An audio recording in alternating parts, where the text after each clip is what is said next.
Hi everybody, welcome back for part 2 of our mini tutorial series on writing your analytical essay. So in our previous tutorial, we looked at the actual process of analysis and we thought about what it was that an analytical essay was actually going to ask us to do as a demonstration of our knowledge, not as something unique and separate from the analysis process. So in this second part now, we're picking up on that idea of the parameters that we are given to drive our analysis. And specifically for us, that is the deconstruction of an essay question to actually find some comfort in what the question is asking of us and how it is we go about attacking that. So let's have a look at a couple of examples of questions that I have deconstructed for you already and how we can make the process of deconstructing a question work for us.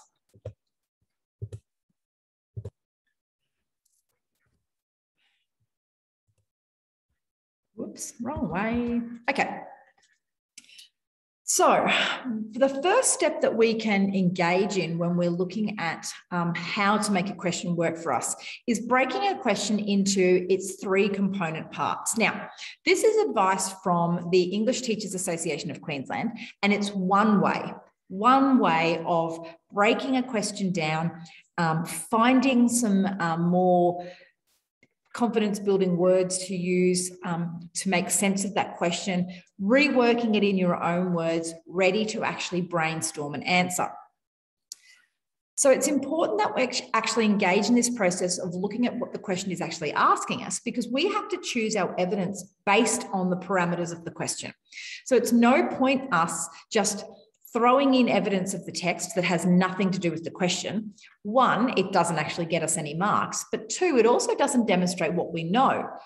So breaking the question down and saying, this is a question about characterization, or this is about the development of a theme, means that we then look for the evidence particularly linked to those components, rather than just finding a quote any old place and whacking it in without really seeing that it has any value to the argument we're trying to make.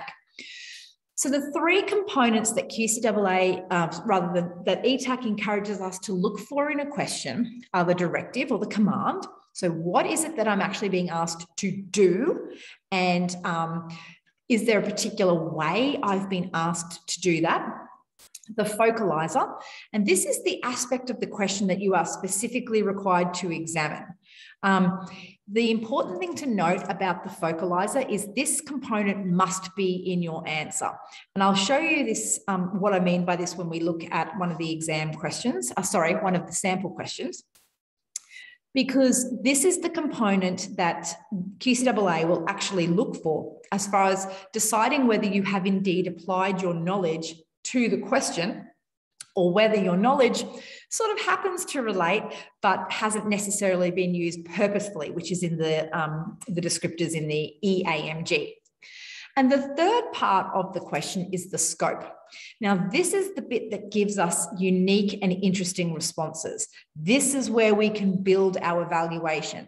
This is where I can think about how well I know particular stylistic devices, how well I've made sense of allusions to Greek mythology, how well I've made allusions to madness or to bedlam, the ways in which I've connected the use of words like weird and monstrous and fiend-like and villain, what it is that I could say that would be unique from the person next to me because of the knowledge that I have. Now, of this pitfall here, if you don't have any knowledge about this question at all, you're going to find it difficult to answer. Hence, us really pushing you to be quite flexible in your knowledge. Okay, so those are the 3 things I'm looking for: directive, focalizer, and scope. And you can see here on the bottom of the screen, one of the sample EA questions. You may have actually deconstructed this one in class in the past week. This will obviously not appear in your mock exam and it will not appear in your EA, but this is the kind of organisation of a question that we can expect, and we can apply the skills of question deconstruction to it. So our question is, how is the reader invited to view the concept of disorder in society in Macbeth? So we can see there's already some code in the question. It's worded like a question for a start. So we've got a question word at the beginning. We can see the stylistic device of I'm italicizing the name of the text there. That's a great way to make our brain associate it with the text Macbeth, not the character Macbeth. Use of a question mark. These are all codes that your brain reads. So all we're doing is saying, let's apply another code to make the bits in the question work for us just as easily as codes of punctuation and capitalization do. All right, so I then deconstructed the question, and you can see that I've actually kind of expanded it here for you so that you can see a little bit of my reasoning. So this one has a kind of extended directive, and I've colored more of it in where I could probably have shaded how in two different colors, but I'll explain that in a minute. How is the reader invited to view prompts you to focus on the way in which the lesson that readers are supposed to take from reading, interpreting, and engaging with the story as a whole. So this is not a case of what did the author intend and, well, maybe we got it right and maybe we didn't. This is, how is the reader positioned to view this? Now, how is an interesting question, as an interesting question word, because in addition to simply saying to us, begin the process of analysing, the how question actually says there's more than one way to construct a text that shows the concept of disorder. This text Macbeth, has constructed it in a certain way. So you are then being directed by the word how to deconstruct and look at the bits that have been put together in a play to position you to view disorder in a certain way. If the building blocks of a text didn't matter, then every text that presented the idea of disorder would give us the same message in the same way. And we'd never have to read anything else because all texts would be exactly the same. The reality is all texts are not the same. So if they're not the same, then thinking about how they're put together is how we actually see the differences in the messages. And our job is to actually say, not only can I see the message, I know that these particular tools were used to convey that message and they come together to achieve this particular purpose. So the directive, how is the reader positioned to view? The focalizer then is the concept of disorder. So a concept, that's one of those big ideas. And a big idea means that we're going to have to examine the vehicles within the text that actually give us an opportunity to see what happens what happens when society is disordered. What happens when people make bad decisions? What happens when I listen to witches or I engage with prophecies? So this bit, the concept of disorder, must be in my answer. All right, so if I've prepared an answer about ambition, well, I might need to write down some of the key ideas I had about ambition and see if I can swing them around to the idea that ambition, which is selfishly motivated rather than for the good of society, causes disorder. So can I use something that I planned to actually answer the question? I must do that because I must actually incorporate this concept into my question, into my answer, or I don't get the marks. The last part then is the scope. Now, the scope is the way that I make my own answer different from the person next to me. The only word that I've actually highlighted here for scope is the play Macbeth. And what that means is in the entire big Lego bucket that is Macbeth, you can choose anything in there that you think conveys the concept of disorder. So logically, you would look at characterization because the characterization of this play is focused on the characterization of a king who makes bad decisions and whose society is disordered as a result. This is a play that has the characterization of malevolence in the form of the witches. Well, they will help disorder society. This is a play that actually includes violence. Now, violence anyway is a disorder in society, but when we're killing a king and someone who's like a brother and then a completely innocent family, we are really focusing on the disorder of society and the disordering of society. So I could look at the characterization of Macbeth. I could look at the characterization of the witches, or just the symbol of the witches and superstition. And I could look at the concept of violence. So a theme can help develop another theme. It's another one of the vehicles. So I could look at all of those elements, and then I could choose my evidence specifically from those little buckets from within the big Lego bucket, and therefore build my arguments. So having identified the key components, that's only part of the task. So far all I've done is highlighted some words. This question is not ready to work for me yet. So let's see what has to happen next. So next I can ask myself some questions. So what's another way of wording that same directive? You might have been in the habit already in the middle school of rewriting the question, rewording it in a way that made sense to you. Well, that's effectively what I'm asking you to do here. But rather than just rewording the question, which ultimately may result in you simply rewriting it again, we're posing ourselves some questions. So what's another way of doing this? I could say instead, what stylistic devices are used to convey the concept of disorder? So that's a how.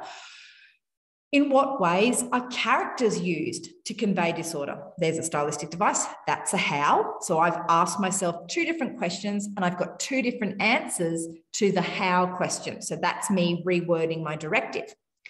I can say, well, what's another way to explore the concept of disorder?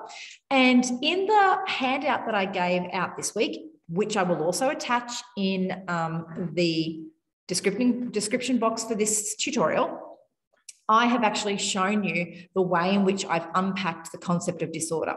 And what I have specifically done there, and what I would strongly recommend that you do, is look at the synonyms. What's another word for disorder?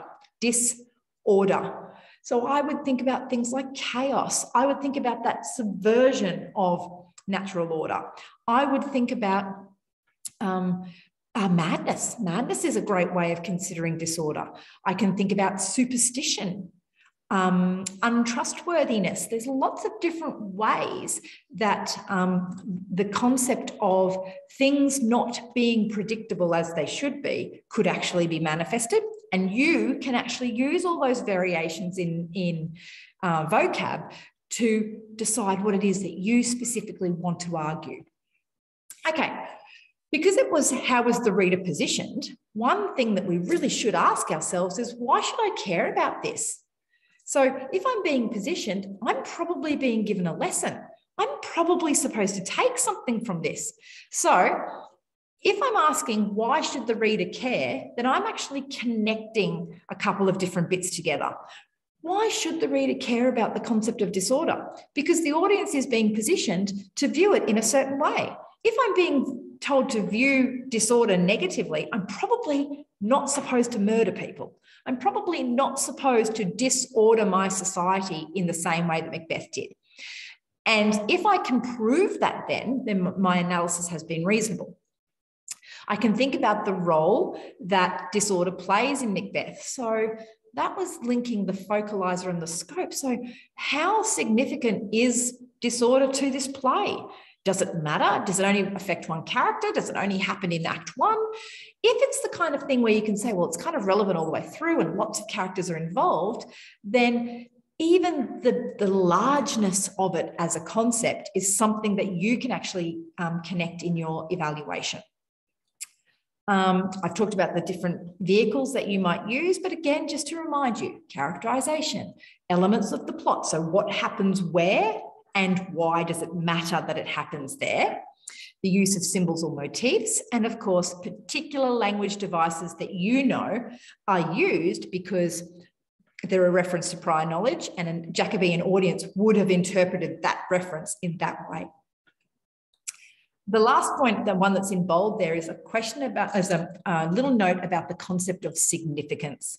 So this is a big idea for us in the external exam. And friends, all 11 of my subscribers at this point, if I could ask you to pass on anything to your peers, it would be the importance of this concept of significance. This word asks you to think about all the things that are impacted in the play because of this component.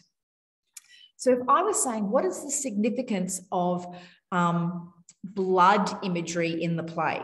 Well, it's relevant to characters. Characters engage in, or characters are driven by their insecurity, the fact they have no succession, no son or daughter to take the family name on. We have references to blood in acts of violence. So that connects me to the plot. Where are those acts of violence? Well, they're in Act 2, and then they're Act 3, and then they're Act 4. So they're kind of all the time, they're always there when society is disordered.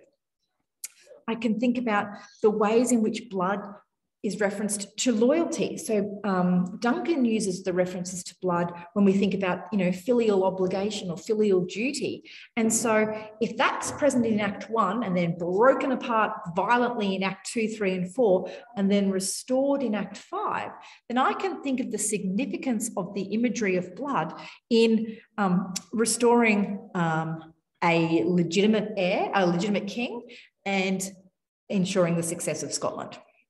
Okay, so the word significance asks you to consider, why does it happen in this part of the play?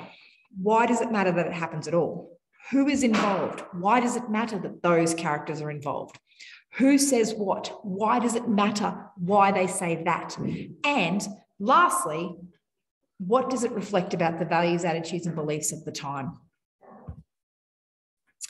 Okay. So here's one of the questions from our 17 practice questions attached in the handout that was given out to you in class this week and in the descriptor below.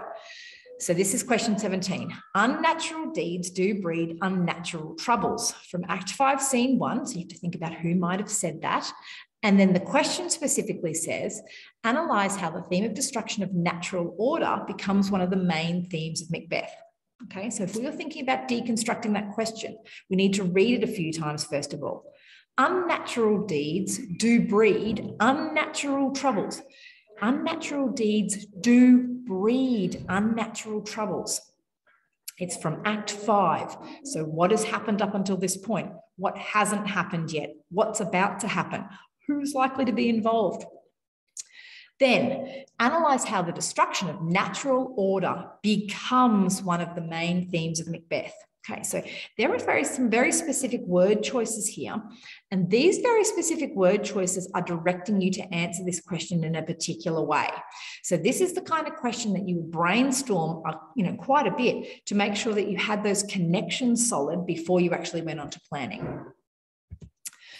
So I have actually deconstructed the question, and I don't know, I'm hoping you can see that without the menu bar across the top of it. But essentially, analyse how the destruction of natural order becomes one of the main themes in Macbeth. Well, there are a couple of different components to this to this directive. It's analyse, yep, absolutely. So there we've actually been given a cognitive verb. Great, we thought we were analysing anyway. This question has confirmed that we are. Analyse how, so again, think about the stylistic devices, what ones are used to help to make this theme important.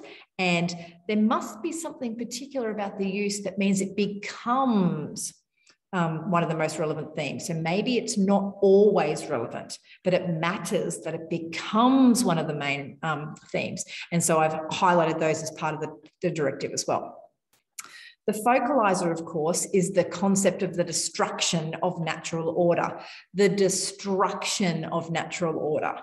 So this is not so much about that order existed or the great chain of being or that order is restored. This is about the idea that the destruction of natural order has something particular to tell us, and it's built in a particular way in this play.